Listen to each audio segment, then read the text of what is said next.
सुबह सुबह नंगे पांव ईडी के डर से घर छोड़कर भागे केजरीवाल पहुंच गए मध्य प्रदेश। कमलनाथ के शरण में पहुंचे, कहा बचा लो। आगे आगे भाग रहे थे केजरीवाल और पीछे पीछे ईडी के अधिकारी। केजरीवाल के सबसे बड़े हमराज संजय सिंह ने तोते की तरह खोल दी जुबान। फंस गए केजरीवाल, अब 7 साल के लिए जेल जाना तय। कहीं भी भाग जाए बच नहीं सकते। वो 4 सबूत जो बता रहे हैं केजरीवाल बच के भाग नहीं सकते, जेल जाना तय। केजरीवाल के 2 सबसे बड़े राजदारों ने ही खोल दी पोल। केजरीवाल को समन मिल चुका था। केजरीवाल को सुबह 10 बजे ईडी दफ्तर पहुंच जाना था, लेकिन पता चला सुबह 7 बजे सरजी नंगे पांव अपना घर छोड़कर राजस्थान, मध्य प्रदेश और छत्तीसगढ़ के लिए निकल चुके हैं, क्योंकि उन्हें पता था कि 10 बजे तक अगर इंतजार करेंगे तो ईडी उन्हें जाने नहीं देगी। कहा तो यह भी जा रहा है कि केजरीवाल के सलाहकार ने उन्हें पहले ही बता दिया था कि आप सुबह सुबह निकल जाइए वरना ईडी आपको जाने नहीं देगी। केजरीवाल के पास दिल्ली छोड़कर जाने के बस 2 ही रास्ते थे, या तो वो छत्तीसगढ़ जाए या फिर राजस्थान। इन दोनों ही जगहों पर कांग्रेस की सरकार है और कांग्रेस के नेता एक्टिव हैं। ऐसे में केजरीवाल ने राजस्थान चुना। अब इसी बहाने राजस्थान में थोड़ा चुनाव प्रचार भी हो जाता और कांग्रेस से मदद भी मिल जाती। लेकिन ईडी के अधिकारी भी मुख्यमंत्री अरविंद केजरीवाल को कहां छोड़ने वाले थे।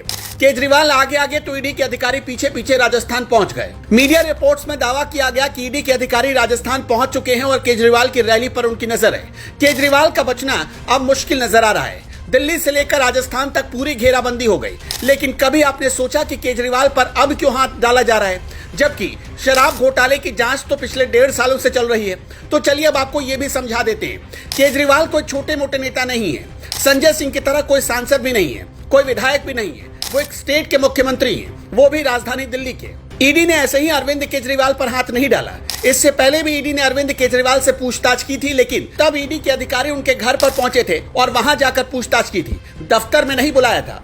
लेकिन 2 नवंबर को केजरीवाल को जो समन दिया गया तो उसमें केजरीवाल को ईडी दफ्तर में बुलाया गया। जब भी किसी मुख्यमंत्री लेवल के आदमी को दफ्तर में ईडी बुलाती है तो इसका मतलब साफ होता है कि ईडी के हाथ कुछ पुख्ता सबूत लग चुका है और उस शख्स पर गिरफ्तारी की तलवार लटक रही है। केजरीवाल ये बात समझ चुके थे, इसलिए वो सुबह सुबह नंगे पैर राजस्थान के लिए निकल पड़े। केजरीवाल को लगा कि राजस्थान में कांग्रेस की सरकार है जहां उनको मदद मिलेगी। केजरीवाल की गिरफ्तारी के पीछे 3 लोगों का हाथ बताया जा रहा है। पहले नंबर पर संजय सिंह है, दूसरे नंबर पर नायर और तीसरे नंबर पर समीर महेंद्र। ऐसे में आपको बारी बारी से ये भी समझाते कि कैसे इन 3 लोगों ने मिलकर कट्टर ईमानदार वाले सरजी की ईमानदारी के चोले को एक्सपोज कर दिया है। शराब घोटाला मामले की जांच आज से नहीं बल्कि 1.5 सालों से चल रही है। हाल ही में दिनेश अरोड़ा को इसी मामले में हिरासत में लिया गया। बताया जा रहा है कि दिनेश अरोड़ा ने रेस्टोरेंट में संजय सिंह के आदमी को कैश में पैसे दिए और साथ ही मालिकों से बात कर 82 लाख रुपए पार्टी के फंड में दिए।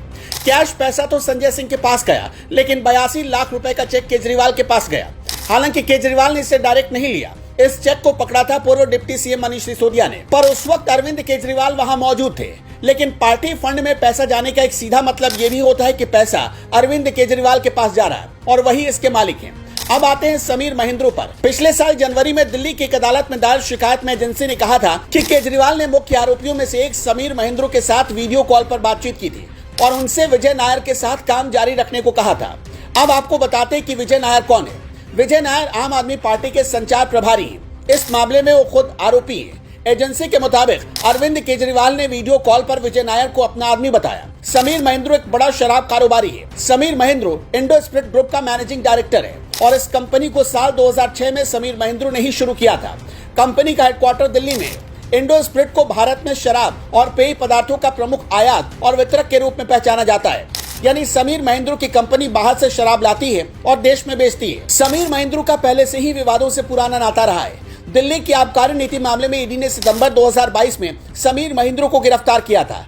तब जांच एजेंसी ने महेंद्र को इस मामले में मुख्य आरोपियों में से एक माना। महेंद्र पर आरोप है कि उसने कथित तौर पर 2 भुगतान किए। पहले सिसोदिया के करीबी सहयोगी दिनेश अरोड़ा को 1 करोड़ रुपए, दूसरा बिचौलिया अर्जुन पांडे को लगभग 2 से 4 करोड़ रुपए दिए।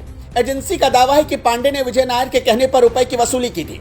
अब यहाँ बात निकल कर आती है कि नायर अरविंद केजरीवाल का आदमी था, तो ऐसे में 2 से 4 करोड़ रुपए सीधे अरविंद केजरीवाल के पास गए। इसी वजह से कहा जा रहा है कि ईमानदारी का चोला पहने मुख्यमंत्री अरविंद केजरीवाल का जेल जाना तय। अब सवाल यह है कि अगर अरविंद केजरीवाल जेल जाते हैं तो उनकी जगह पर मुख्यमंत्री कौन बनेगा।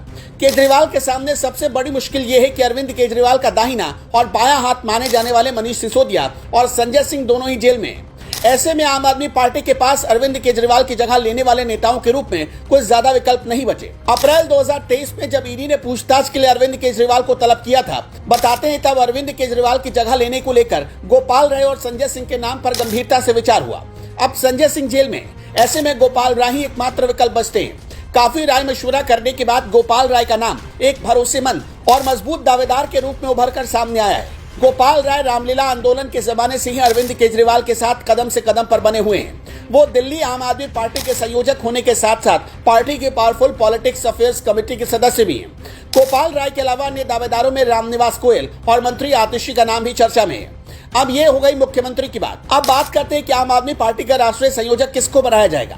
5 राज्यों में विधानसभा चुनाव है। आम आदमी पार्टी मध्य प्रदेश, छत्तीसगढ़ और राजस्थान में विधानसभा का चुनाव भी लड़ रही है। अब क्या ऐसे वक्त में अरविंद केजरीवाल का सहारा इंडिया गठबंधन बनेगा? अब तक तो कुछ ऐसे आसार नजर नहीं आ रहे। दिल्ली सेवा बिल के मुद्दे पर ही पूरे विपक्ष को अरविंद केजरीवाल के साथ खड़ा देखा गया। उसके बाद अभी तक विपक्ष का कोई नेता अरविंद केजरीवाल के साथ खड़ा नहीं दिखाई दे रहा। ऐसे में अरविंद केजरीवाल की राजनीतिक विरासत भी खतरे में है।